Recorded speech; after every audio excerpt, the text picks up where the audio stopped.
Hello, everyone. Jess Stainbrook here with the Invisible Disabilities Association on another episode of our Invisible InCourage podcast. And we get a chance to talk to a lot of different people, and it's so exciting and fun to hear the different things that are going on. Well, today I have a special guest, Dr. Saundra Russell-Smith. Hello, Sandra. How are you doing today? Hello. I'm well. How are you? Awesome. We've had a few conversations, but I was really excited today because I know that you have written a book called Limitless Leader, Leading Yes. Beyond Your Disability. And you and I have talked a little bit about what you went through growing up. So I'm going to let you kind of tell the story and maybe I'll kick in, but I really want to hear everything that you've been doing and how you've overcome some of the disability things you've dealt with. Well, Jess, thank you so much for having me today. I really appreciate the opportunity to be able to share my story. And I hope that that's something that I say will resonate with somebody in the audience and help them to understand that they are perfectly perfect just as God made them. My Amen. story, yes, my story starts when I was probably about second or third grade. Um, I was born in Chicago, South Side of Chicago, born and raised. And I was in second grade when a teacher decided that I was gifted. And I tested into a gifted school in Chicago, one of the first ones. And once I got there, I was put into speech therapy because I stuttered. Up until then, I didn't realize that I stuttered because my grandmother, who I lived with at the time, talked just like me. We talk fast, we stumble over our words sometimes. We are people who stutter. But because my grandmother was born in 1925, they didn't call how she spoke stuttering. They just called it talking fast and talking funny. And I thought that that's just how we spoke. But I was told that I was a person that I had a stutter. Well, I went through speech therapy my entire educational career.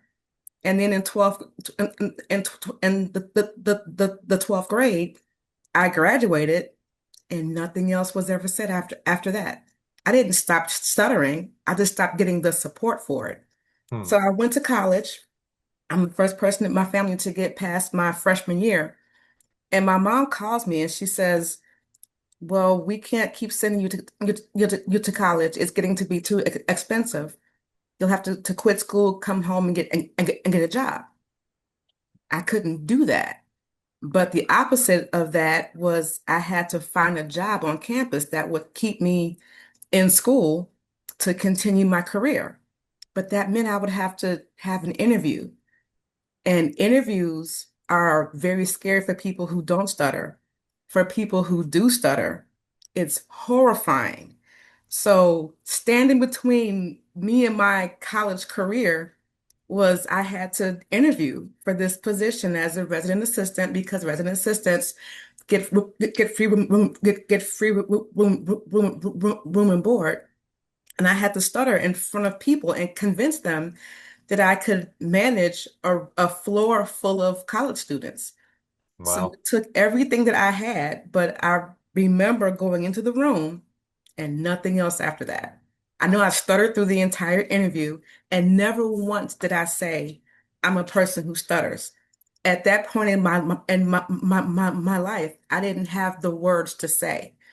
I would kind of go, yeah, I stutter. I wouldn't look people in the eye. I wouldn't say it with boldness. I wouldn't call that part of my identity. It was something at that point to be ashamed of and to brush under the rug. Well, I did this interview, and 2 weeks later, I got an envelope in the mail from campus housing, and I was so nervous to read it. I gave it to my room. I gave it to my roommate to have her read it, and when she read the words, congratulations, welcome. I was like, oh my God, I stuttered through and I got this job. And I stuttered the entire time. But that taught me that stuttering is not going to stop my forward trajectory of getting things that I want. And obviously the panel of people that I was stuttering in front of saw past my stutter enough to understand that I'd be a good addition to that team. So that taught me that I could do hard things and gave me the confidence and the courage to continue. So fast forward, I still was very much covert. I didn't talk about my stuttering. I didn't I still didn't have the words to say, I'm a person who stutters. I would just brush it up under the rug and say, yeah, I stutter, and then continue to stutter. Now, mind you, my stutter is mild to moderate.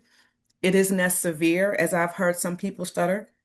So I can kind of get away with, and I realize that I can get away with being fluent sometimes, and sometimes it's like, whoa, something's going on there. So I would never say that I'm completely fluent. It's a mild to moderate stutter. And I recognize So are you saying, Sandra, that you actually have good days and bad days? yes, I do. Well, any day that I can speak is a good day. There may be days where I'm more fluent than others.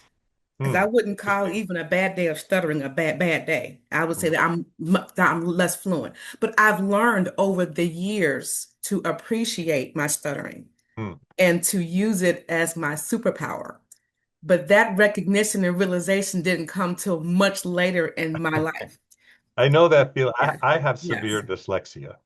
And, Yes. and so mine is the opposite of, you put a book in front of me, boy, if I could have a good day or a bad day as well, right? I Hmm. might be able to make it through. It's still going to take me way longer. And then Hmm. sometimes I can't even read it. And Yeah. so, yeah, no, I mean, I Yeah. understand how you feel of, wow, how is it going to come out and where are we? And hopefully we can get through Exactly. it, right? Exactly. That's Exactly. But awesome. we always get through, but we always do get through it. Yeah. Yes, absolutely. So I found the National Stuttering Association by accident. I was at work late one night. The mail carrier came with some mail. I flipped through it because I was the principal at the time. And I found a magazine from the National Stuttering Foundation. I didn't realize that there was a whole magazine for people who stuttered. And in the magazine was an ad for the National Stuttering Association conference to be held in Chicago. Well, I live in Chicago. So that was one of those God moments where it was like, okay, I see what's happening here. You need me to go to this Stuttering Association conference, and something's gonna it's gonna happen, which it absolutely did. And I was introduced to the NSA, and everything changed. I was introduced to the concept of accepting my stutter, naming it for what it is, and not apologizing for it. And once I learned it, embraced it, and use it in my everyday life, how I have approached everything has changed. I'm now proud of my stutter. I talk about my stutter any chance that I get, and I'm helping and talking to other people who stutter, who keep saying, "I can't ever say that I stutter. I can't ever own it," and I don't convince them to do so. I just say, for me, owning it and accepting it and flaunting it has been a game changer for me and a lifesaver because I am who I am on purpose all day long. And I've just embraced it. Yeah, it's funny the way that I put it is that, it's not a surprise to God that I have what I have. I And love that. obviously he has made me a certain way, like you said, that this thing that maybe society will look at as a disadvantage is actually a superpower, right? Yes. And Yes. so, well, so what are some of the reactions that you get? I mean, gosh, being part of the NSA, congratulations, right? Thank Because you are a public speaker as well. Yes. And Yes. you use that and go into it in a way that helps people advocate for themselves based on what's going on. Yes, Yeah. absolutely. And that the National Stuttering Association has been a game changer because they've invited me several times to speak. I've done keynotes, I've done workshops. They are just a community for people who stutter, and especially if you've not had a community of folks who sound like you, who understand what it's like to say or not say, I'm a person who stutters, to have a very bad stuttery day, as my friend Pam Mertz likes to say. There are people in that organization who get it. I have several meetings during the month where I'm talking to people who stutter, and it is some of the best times of that particular month because I get to be in community with people who get it. Um, Some people's reaction to my stutter, some people say, "Oh yeah, I don't care if you stutter. That's great." And some people are like, "Are you nervous? Like, is there something wrong? Are you okay?" And it took me years to be able to have that snappy comeback to say, "There's nothing wrong with me. I'm a person who stutters." It Hmm. took me decades to be able to just say those few words because I was hiding from what was an intrinsic part of me, a part that makes me, but also gives other people permission to be perfectly imperfect. That's fantastic. I mean, that really is the definition of an invisible disability, right? Mhm. Where, it's not uncommon for people to go, well, you look fine to me, right? And then there's this other thing that's going on that Hmm. people don't know. And, Right. obviously yours comes out a little bit more quickly based on the fact that as you're communicating, something's Hmm. going on and people are just scratching their head of, well, is she, like you said, it actually to me sounds like an East Coast, very quick, dynamic speaker that you're so excited that stuff is just coming out. And sometimes, I mean, you're thinking on the fly, right? Yeah. But yeah, to be able to, and I hear you as well of the how we've kind of been taught, whether it's on purpose or not on purpose, to hide these things, to not talk about them, Hmm. well, and don't get me wrong, in my situation, I think I've done everything I can to avoid, looking bad, feeling bad, getting into Yes. those situations. Like it's just like you said, you're going to go to an interview. Shucks, I got to talk. So it's Yeah. going to come out, right? Yes. So yeah, no, I hear you, but it's really incredible to hear what you're doing and how you're doing it and how you're using it to encourage others. So good job. Yeah, Thank well you. done. Thank you. Yeah. Thank you. Well, This was tell a me a long little bit time about coming. your book as well. I mean, obviously you wrote it to encourage people in any invisible disability or disability at all. So, This book was a long time coming. I have been an avid reader my entire life. My dad tells the story when he went to pick me up early from school one day to move me to a different school. The teacher said, "Please don't take this one. She's the only one who knows how to read." oh, So, and this was like first or second grade. So I've been hmm, an avid reader my entire life, and I've always wanted to write a book. I just never had the wherewithal to kind of do it. So that opportunity came up. I was working with a business coach, and she was helping women write books about their personal stories. And so she approached me about it, and I said, "Sure." I read a book, and I was like, "What am I going to write about?" I said, "Why don't I just write my story of being a leader with a disability and what I've gone through? Because maybe what I've gone through, maybe what I share will help somebody else who's in a similar situation." So that's how that book came about. what's been the response? It's been amazing. First of all, I didn't realize that stuttering was a disability. So I've gone through my entire educational career without the support that I was supposed to be getting as a person who has a disability. Like I said, once I left high school, I no longer got any support. I no longer got any services, and nobody ever said, "Hey, you probably need some extra support." So I was kind of just out there on my own, not having any supports in helping me to speak differently, to even acknowledge my stutter. So in doing the research for the book and doing the research just to help support me in my mental health, I found out that stuttering is a disability. And so that's what prompted the title of my book, Leading Beyond Your Disability. I spent 30 years as a counselor, a teacher, principal, assistant principal, district office admin, stuttering the entire time through, but never really publicly and purposely saying, "I'm a person who stutters." I would Hmm. say, "Yeah, I stutter," and keep it moving, which does not honor the fullness of who I am as a person.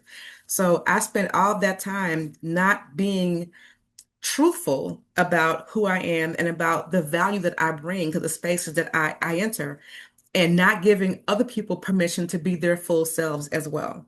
And Hmm. so this book is kind of an ode to people who do the work of leadership and giving them permission to be their full 100% selves, disability or not, but to be 100% of who they are and all that they bring to whatever situation that they're in unapologetically. Wow, that's absolutely amazing. And Thank you. again, good job. Thank you. So well, it's funny as a university professor, I actually lead the class off, usually in the first or second class, by telling them I have dyslexia. Hmm. And I tell them what that means, Hmm. how it impacts me, and immediately a bunch of students will nod their head and then usually afterwards will come up and go, "Oh my gosh, I have dyslexia too. I would never tell anybody, but like Yeah. it's almost like it's used against me." I said, "Well, not in this class. It's not. Hmm. Like it's going to be all hands-on learning. We don't have a textbook. You're not going to have to take the kind of tests that other people have to take. Like I am going to teach you the way that you can learn without any kind of burden." So yeah, it's Wow. actually really exciting to see Yes. people light up and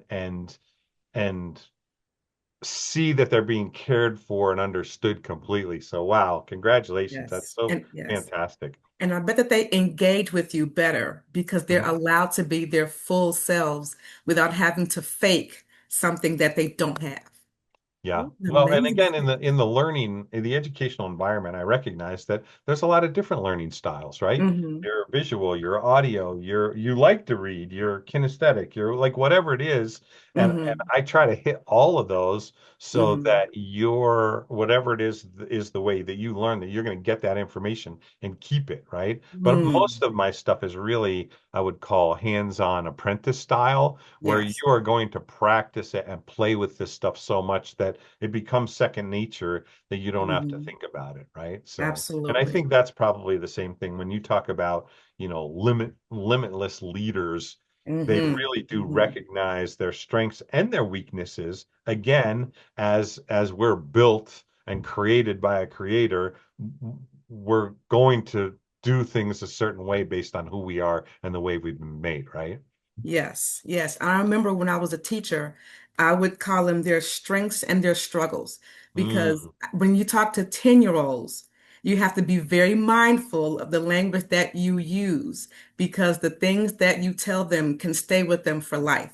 So I wouldn't call it a weakness. I mean, the fact that you do is fine because that's your audience, but I Oh have to no, be I'm mindful of my changing the way I'm 10-year-olds. talking about this already. I I agree with that. I mean, it's funny. It's the way I teach them as well about failure, Hmm. right? Yeah, You know, yeah, you're going to fail, but don't see it as failure. I see it as a setback. If you can learn yes, from that, that's yes, it. So I really like I like the whole idea of your strengths and your struggles. yes. I'm already changing my vernacular here. Yeah, my Well, thank semantics you. have grown already. Yes. Thank you. Because a struggle can become a strength. And by the end of the year, I used to have kids would come to me and say, "Oh, Miss Russell-Smith, I used to not be able to do this, and now I do this, and that is my strength." So to hear them be able to pair it back to me without talking to me at the beginning of the year, that is why I loved education so much. It was wonderful for me as a student, and it was great for me as a teacher and a principal to be able to see the growth of my students in whatever way that they have to grow. That was awesome. Well, that's fantastic. Well, you do have a doctor in front of your name. I Tell me do. about getting through that with living with your invisible disability. And I mean, because again, obviously there's some interaction that has to happen at that level, dissertations and things like that. Oh yeah. What's the doctorate in and take me through a little bit of how you got through the things with everything that you're doing. Well, the doctor is in educational leadership. That means that I can be a superintendent at a school district. I've taken the test, I've passed the test, I've written the dissertation, I've done the research. So that is what qualifies me to be doctor. However, I have four college degrees. I have a bachelor's in psychology. I have a master's degree in elementary education, and I have a second master's degree in educational leadership, in as well as the doctorate. I understand now that that was me trying to make sure that Mm, I am palpable to people who may hear me stutter and think she must not be very smart because she doesn't know how to talk.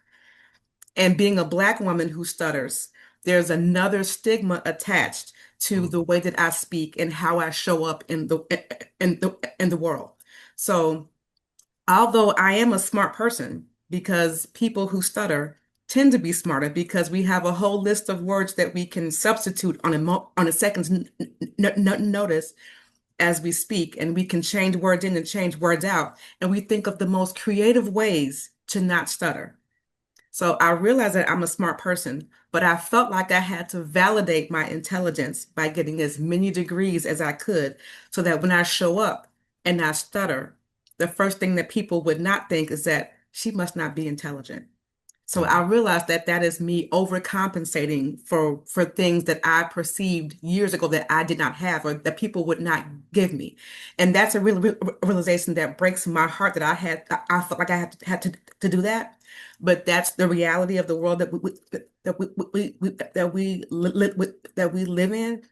But I'm grateful for the opportunity to have learned so much and to be able to use all of that education in service to people who look like me, people who sound like me, and people who think, well, I stutter.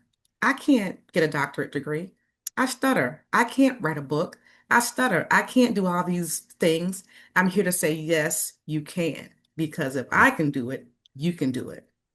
Wow. The journey to the dissertation was a very long one. It was a 3.5 year journey. And I studied how to keep African American boys from being suspended at high levels. So my work with African American boys and keeping them in school was something that was near and dear to me. As an assistant principal, part of my job was to suspend students. And inevitably, I was mostly suspending African American boys. And I thought to myself, this is crazy. How do we keep this from happening? So part of my research was finding ways to engage African American boys in the leadership piece of school, even in the third grade, how to engage them in just the language and the feeling and the structure of school. Because I was so surprised that African American boys are not thought of as being a viable part of systems, and I was determined to change that, and I did. Doing my research, I was able to single-handedly cut suspensions for African American boys by 50%. We engaged so many community resources. We talked to parents. We talked to the students. We engaged them in so many different activities. The following year, it was even less. So I know that just the research alone made a difference, not just for me, but for the boys that I worked with. But it was also proof to anybody who knows me or who listens to me speak that you can make such a difference in the lives of others, not just for yourself, but for the lives of people who you don't even know who are watching you and seeing, wow, if she can do that, then I can do that too. And as an educator, we are sometimes children's maybe second or third role models. All of my students know that I'm a person who stutters, but to see me do the work and get the title and do the work that the title requires, that was an amazing way for me to show up with my students and with the people that I was working with in the education system. Wow, that's amazing. I Yeah. guess I probably have the equivalent of that in my Hmm. world. A lot of people know me from media, and Hmm. I have 8 Emmy Awards and 34 Emmy nominations, which again Hmm. in that world says something. So Yes. that again the thing of dyslexia doesn't come forward immediately, and it actually Hmm. doesn't affect my writing. I can Hmm. output like crazy. It's the Hmm. input and comprehension that's tough. So, well, Right. I'm curious when you did your dissertation, what was it that you found was the highest issue with African American and Black youth of the males? Why were they getting kicked out so much? Engagement. Hmm. There are very few role models that African American boys have in their school system. Our principal at the time happened to be a man. He was not African American. We had no African American male teachers, and many of the boys did not have Black men at home who looked like them, who were doing something positive. So Well, they come to school and they're all kids are trying to figure out who can I model myself after? Who can I be like? Who can I be when I grow up? When they don't have those role models there, they lean into their peers, maybe the boys who are a couple of years older, who were the tough kids or the kids in the neighborhood. They don't often find those positive role models to whom to model themselves after. So I was lucky enough to find police officers who would be able to come in and work with our boys. And it was such a magical pairing because the police officers got to know the kids by name. And the kids would look at the officers and go, "You're a cop, but you're cool and I like you and you're nice to me. And you hold me accountable for stuff and you're teaching me how to tie a tie. You're teaching me self-defense. You're teaching me how to talk to women. You're teaching me how to be a respectful person. You're teaching me how to do all these amazing things." So that partnership was a match made in heaven. And what I loved about that pairing was I was able to create opportunities in our school for our boys to be seen as the good kids because hmm. up until then they were always seen as the bad kids. So when we had a ceremony one day to honor the namesake of our school, I got a grant from Walmart to buy shirts and ties for our boys. I trained them to be ambassadors so that when the family of our namesake school's namesake came in, they were able to greet them by name and walk them through our hallways and show them spaces in our school and then show them to our gym and then stand by and wait and look respectful and do all these different things and represent our school and represent themselves in ways that they had never seen before. That was awesome. It was magical. And it reinforced the fact to me that I was in the right place at the right time, doing the right thing, regardless of how I speak. It was the care that I gave to those students and wanting to make sure that even though I'm a person who has a disability, even though I'm a person who speaks differently, I still can bring clarity, I still can bring honor, and I still can bring love into spaces where they need to be brought into. And that has nothing to do with how I speak. It's how I show up for other people. Well, and it's amazing how when you get youth around good character and positive role models, how that can be a life-changing engagement. Hmm. I mean, everybody needs mentors, right? Yes. So yeah, Yes. that's incredible. What a great story. It Wow. was an amazing year too. I love Well, thank you love for all your those hard kids. work on that stuff Thank and you. well and discovering it. I mean, and figuring out in such a way that you can lift up that generation. Hmm. Because again, a lot of those guys are struggling, right? Yes. Yeah. Yes. Wow. Those are my boys. I love them to death. Yeah, no, that's awesome. Well, Yes. is there anything else I haven't asked you that you want to share with us? I do. I mean, how do people find your book? How do they find you? They find my book on Amazon and Barnes and Noble. They find me on my website, limitlessleadersllc.com. And my one message that I wanted to leave is that there's nothing wrong with how you show up in the world. You are just as God made you to show up.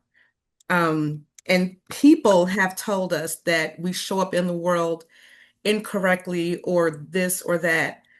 But you are here made for a purpose, and you show up in the world as you are for a purpose. Your job is to find that purpose and take it and run with it and make your corner of the world a better place because you were there and you showed up exactly how you were. And my favorite quote is from the actress Tina Lifford. When you know yourself, you are empowered. When you accept yourself, you are invincible. And I'll leave it with that. That's great advice. Well, thank you so much for joining us today. It's You are so so neat to have welcome. a conversation with you and really encouraging people. I thank you for all that you're doing. You're welcome. Thank you for having me. I do appreciate the opportunity. Yeah, for sure. Well, thanks everybody for joining us for another episode of the Invisible InCourage podcast. And we're so excited. You can find, like Dr. Russell-Smith said, you can find her stuff here at this website. And obviously her books are on, she said, Barnes & Noble and on Amazon. So again, keep tuning in to the different episodes that we've got here. You can find anything that you're looking for in our IDs. We've got new medical IDs as well that are out there. So you can find those at invisibledisabilities.org. Have a great day.